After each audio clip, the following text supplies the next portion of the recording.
The handwriting was neat but slightly crooked, the kind that belonged to someone who didn't write much but cared when he did. Don't try to walk yet. Rest. I'll check your ankle in the morning. T. Isabelle stared at the note for a long time, her fingers trembling slightly as they brushed over the words. The simplicity of it made her chest ache in a way she didn't understand. She had been surrounded by grand gestures all her life, expensive apologies, rehearsed sincerity, empty promises wrapped in roses and contracts. This note, scribbled in pencil on torn notebook paper, felt more real than any of it. She sat back down on the couch, her injured leg propped up, and exhaled. Her throat tightened. The apartment smelled faintly of coffee and soap, the kind of scent that came from a home where things were lived in, used, and cared for. The ticking of an old clock somewhere in the corner filled the silence. She could hear the faint hum of the city outside, distant traffic, dripping gutters, an occasional horn, but here, it felt safe. Her eyes stung. It wasn't just the pain in her ankle. It was the exhaustion, the fear, the disbelief that she was here, alive, breathing, instead of lying broken somewhere on a rain-soaked street. She looked toward the narrow hallway, where a faint sliver of light came from a door that wasn't fully closed. She could hear a man's soft voice, Tyler's voice, low and warm as he murmured something to his daughter. The rhythm of his words was soothing, almost musical. Then a small giggle, soft as rain, drifted out. She didn't mean to listen, but she couldn't help it. "Daddy," the little girl whispered, "is she going to be okay?" There was a pause. Then his voice again, steady and sure. "Yeah, honey. She just needs to rest. She's strong." A silence followed, then the sound of bed sheets rustling and a soft kiss goodnight. Isabelle turned her face toward the ceiling, her eyes glistening. No one had called her strong in a long time, not without an agenda, not without trying to use that strength against her. When she finally drifted to sleep, it was the first time in months she didn't dream of falling. Morning came quietly like a shy visitor afraid to disturb. She woke to the smell of coffee and the distant sound of running water. The room was washed in soft golden light filtering through thin curtains. For a second, she forgot where she was. The blanket over her was warm, her ankle carefully wrapped, her laptop resting on the nearby table, untouched. Then she saw the man standing by the tiny kitchen counter, sleeves rolled up, stirring something in a small pot. He looked different in daylight, less like the stranger from the alley, more like a man who'd been carrying too much for too long. His jaw was shadowed with stubble, his hair damp from a quick shower, his movements slow but deliberate. He noticed her stirring and turned. "Morning," he said. His voice was calm, deep, the kind that seemed to ground the room. "Hi," she said quietly, her voice rough. Thank you. For last night." He nodded once, as if to say it didn't need to be mentioned. "You shouldn't move yet. How's the pain?" "It's better," she lied automatically. He gave her a look, not skeptical, just knowing. "It's not. You'll need a few days before you can put weight on it. Sprain or small fracture, maybe. I'll take you to the clinic later." Her chest tightened. No hospitals." He frowned. "You need an X-ray." "I just can't," she whispered, shaking her head. "Please." Something in her tone made him stop arguing. Instead, he just nodded slowly and poured coffee into a chipped mug, placing it on the small table beside her. "Okay. No hospitals today." She hesitated, then reached for the mug. Her fingers brushed his. It startled her more than she expected, the warmth of him, the steadiness. "Thank you," she murmured. He shrugged lightly. "You don't have to thank me. Anyone would have done the same." But she knew that wasn't true. People didn't stop anymore. People didn't look. She watched him for a moment as he sat down across from her. sipping his own coffee in silence. The air between them was strangely gentle, unspoken things flowing like quiet water. After a moment, she said softly, "You used to be someone who helped people, didn't you?" He looked up, startled. "What makes you say that?" "The way you moved last night," she said. "You didn't hesitate. You knew what to do. You carried me like you'd done it before." He looked down at his mug, his jaw tightening slightly. "I was a firefighter," he said after a pause. "Rescue unit. Long time ago." "What happened?" He didn't answer for a while. Then he said quietly, "Life happened." That was all. And somehow she understood. They didn't speak much after that. Tyler handed her a plate of toast, which she accepted with a quiet thanks, and he helped her adjust her leg. Every movement was careful, respectful, as though he was aware of how fragile she felt, both inside and out. By afternoon, she managed to tell him her name. Isabelle Monroe." His brows rose slightly, though the name seemed to mean nothing to him. "Tyler Ford," he said simply, extending his hand. She took it, her grip light. Something small passed between them in that moment. A flicker of recognition, not from memory but from some deeper place that understood loneliness in another person. Days passed like that, slow, uncertain, strangely peaceful. Tyler went about his small routines. He fixed things around the apartment that didn't really need fixing, made simple meals, kept Lily occupied with her drawings. Isabelle stayed mostly on the couch, leg elevated, laptop never far from her reach, though she rarely touched it.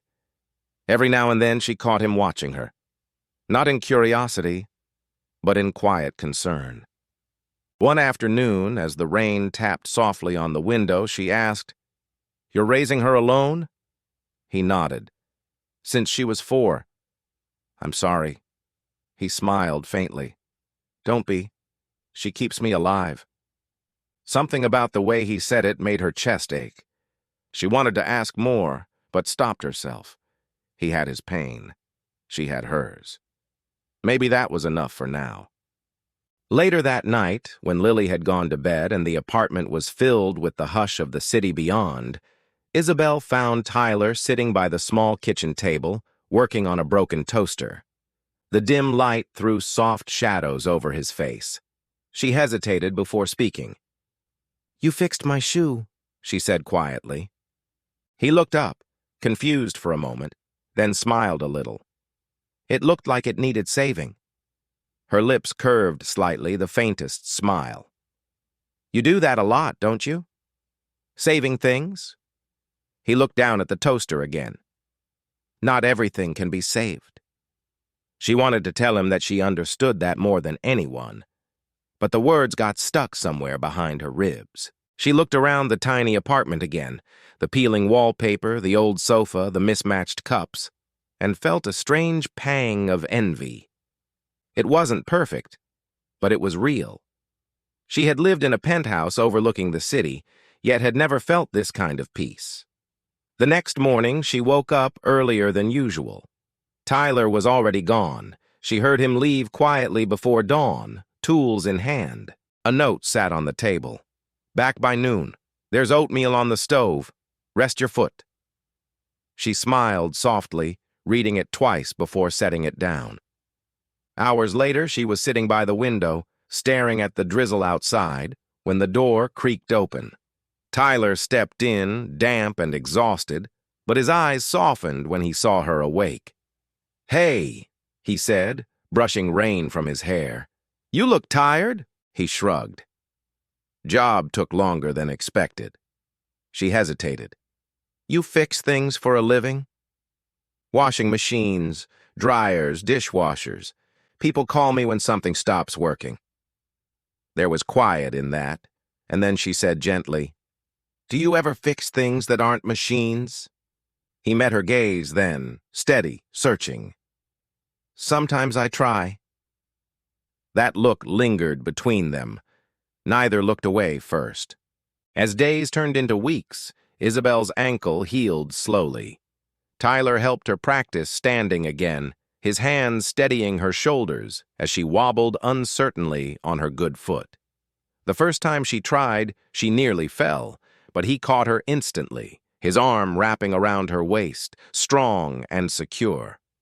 Her breath hitched. Their faces were close, too close. She could see the faint scar that ran along his jaw, the flecks of green in his eyes. His scent, soap, rain, and something warm, made her pulse race unexpectedly. "I'm okay," she whispered, though her knees trembled. He didn't move his arm right away. "You don't have to be," he said softly. Something inside her cracked at those words.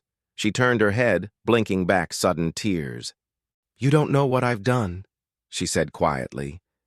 "Who I was before this." He tilted his head. "Then tell me." But she couldn't. Not yet. The secrets, the betrayal, the files she still guarded. They were chains she wasn't ready to reveal. That night she couldn't sleep. She sat on the couch, laptop open, staring at the encrypted folder that held everything. Proof of corruption, fraud, and lies tied to her father's company and the man she'd almost married. She had the power to destroy them, but doing so would also destroy the company she'd built with her own hands. Tyler found her like that, illuminated by the faint blue light of the screen. "You okay?" he asked softly, leaning against the doorway. She closed the laptop quickly. "Yeah, just thinking." He didn't press. He just sat beside her, close enough that she could feel his warmth. After a moment, she whispered, "Do you ever wish you could start over?" He smiled faintly. "Every day. But you can't rebuild a house while it's still burning. You've got to let the fire die first." She stared at him, the truth of his words cutting deeper than he could have known. For the first time, she told someone a small part of it. Not the whole truth, but enough. "I trusted the wrong person. I thought I knew him. I thought I knew myself." He didn't ask for details. He just nodded. "People make mistakes. It's what you do after that matters." The next days blurred into something that felt like healing. They talked more. About small things, his work, her favorite books, the way Lily kept coloring the world in bright, impossible colors. Isabelle began to laugh again, softly at first, then freely. Tyler started to notice the way her eyes lit up when she forgot to guard herself, the way she tucked her hair behind her ear when she was embarrassed, the way she looked at him when she thought he wasn't looking. And Isabelle noticed, too, the way he smiled only half the time he wanted to, the way he listened as though every word mattered, the way he fixed things gently, even when it would have been easier to throw them away. It scared her how much she was beginning to care. One evening, as the sun dipped below the skyline, painting the room in amber light, she found herself saying, "I can walk again." He turned, surprised. "Really?" She nodded, standing up slowly, still holding on to the armrest for balance. Her leg trembled, but she didn't fall. She took one step, then another. He grinned, the first true smile she'd seen on him. "Look at you." She laughed, shaky but proud. "I had a good teacher." He stepped closer, his hand instinctively reaching out as if to steady her, but this time she didn't need it. Still, she didn't step away. The silence stretched. Their eyes met, and for a heartbeat, the world felt suspended. No pain, no past, no fear, just this moment, fragile and infinite. Tyler's hand was still half raised between them when she stumbled forward, her balance faltering on the newly healed foot. He caught her instinctively. For a second, their faces were close enough that she could see the faint freckle beneath his eye, the tiny scar at the corner of his mouth, the steady pulse in his throat. She felt her heart race, felt his breath mix with hers. For a moment, the world went perfectly still. "Careful," he whispered. But the word came out rough, like he was reminding himself to breathe. She didn't answer. She couldn't. All she could do was look at him, her fingers clutching the front of his worn shirt, realizing how long it had been since someone had held her without wanting something in return. He released her slowly, as if afraid to break whatever spell had formed between them. She stepped back steady again, though her pulse was far from calm. "Guess I'm not completely useless anymore," she said with a faint smile, trying to hide the tremor in her voice. "You never were," he said simply. That night she lay awake long after the lights were off. The air in the apartment was warm, filled with the quiet rhythm of Lily S. breathing from the other room and the soft creak of Tyler turning in his sleep down the hall. Isabelle stared at the ceiling, feeling something new bloom inside her chest. Hope. Fragile, unfamiliar hope. She didn't want to leave. Not yet. But she knew she couldn't stay forever. A few days later, the truth came crashing back into her world. The news flickered across the small TV while Tyler fixed dinner. Her company, Monroe Tech, under investigation for financial misconduct. Her face appeared briefly on the screen, a grainy photo from a conference. "Former CEO missing after alleged embezzlement scandal," the headline read. Tyler froze mid-stir, glancing toward her. She sat rigid on the couch, eyes wide, lips parted. "That's you," he said quietly. She swallowed hard. "It's not what it looks like." He said nothing, just turned off the stove and waited. "I didn't steal anything," she whispered. "David did. My fiancé. He tried to make me sign over everything, and when I refused, he—" She stopped, shaking her head. "He made it look like I ran, but the files I took prove he's the one behind it." Tyler leaned against the counter, arms crossed, his gaze unreadable. "And the police. I can't go to them yet, not without proof. They'll think I'm lying." He was silent for a long time, then said, "You're safe here." The words were simple, but they wrapped around her like a blanket. She didn't know how long that safety would last, but for now she clung to it. That night she told him everything, about her father's company, about David's betrayal, about the life she'd built on foundations she didn't realize were already cracking. He didn't interrupt, didn't judge, he just listened. When she finished, her voice breaking, he said softly, "You did what you had to do. You ran because you wanted to live." His understanding undid her. She covered her face with her hands, and before she could stop herself, tears spilled over. Tyler crossed the small space between them and pulled her into his arms. She didn't resist. He held her the way someone holds something fragile but worth saving, firm enough to keep her from falling apart, gentle enough to let her breathe. She sobbed against his chest until the storm inside her finally quieted. When she lifted her head, his shirt was damp and his eyes were softer than she'd ever seen. "You're safe," he said again, his thumb brushing away a tear. "I promise." She believed him. Days passed. The outside world grew louder, news reports, whispers, rumors. But inside that tiny apartment, time seemed to move differently. Isabelle helped Lily with her reading, cooked dinner with Tyler, and started to laugh again. She found herself humming while washing dishes, walking slowly around the room without the cane he'd made for her. One afternoon, Tyler returned from a job to find her sitting by the window, typing furiously on her laptop. "What are you doing?" he asked. "Finishing what I started," she said, eyes determined. "I'm sending the evidence anonymously to the board. Once they see the files, David won't be able to hide anymore." He studied her face, proud and worried all at once. "That's brave." "It's right," she said softly. "For the first time, it feels right." When she pressed send, her hands shook. Tyler rested a hand on her shoulder. She leaned into it, letting herself breathe. That evening they went for a walk, her first outside since the night they met. The air was cool, the city alive with the sounds of life going on. They didn't talk much, but the silence between them wasn't empty. At a crosswalk, she paused, looking up at the sunset painting the sky in pink and gold. "I used to watch sunsets from my office window," she said, "but they never looked like this." He smiled. "Maybe you're seeing them for real now." She looked at him then, and something unspoken passed between them, something fragile, sacred. Weeks later, the investigation cleared her name. David was arrested. Monroe Tech issued a public apology. Isabelle could return to her old life if she wanted to, but she didn't know if she wanted to anymore.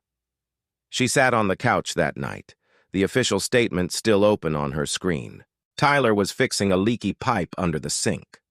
When he stood up, wiping his hands, she said quietly, "It's over." He nodded slowly. "Good." "I should feel relieved," she said, "but all I can think about is leaving." He froze, meeting her eyes. "You don't have to." "Yes, I do," she whispered. "You and Lily, you've given me more kindness than I ever deserved, but this isn't my world." He took a step closer. "Maybe it could be." Her breath caught. "You don't mean that." "I do." He looked at her like she was the only person in the room that mattered. "I don't care about who you were before. I care about who you are now. The woman who makes pancakes too thin, who hums off-key when she's nervous, who makes my little girl laugh again. You belong here if you want to." Tears filled her eyes before she could stop them. "Tyler?" He reached out, his hand trembling slightly, and brushed a strand of hair from her face. "You don't have to run anymore, Isabelle. Not from them, not from yourself." Something inside her broke open. Something she'd held together with fear and pride for far too long. She stepped forward, closing the distance between them, her fingers resting against his chest. "I don't want to run," she whispered. His eyes softened. "Then don't." The kiss was gentle, almost hesitant, as if both were afraid the moment might vanish. But it didn't. It deepened, slow and sure, filled with everything they hadn't said. When they finally pulled apart, her forehead rested against his, their breaths mingling in the quiet. She laughed softly, tears still shining in her eyes. "I thought I'd forgotten how to feel this." He smiled. "You didn't forget. You just needed someone to remind you." That night they didn't talk about the future. They didn't need to. The world outside would wait.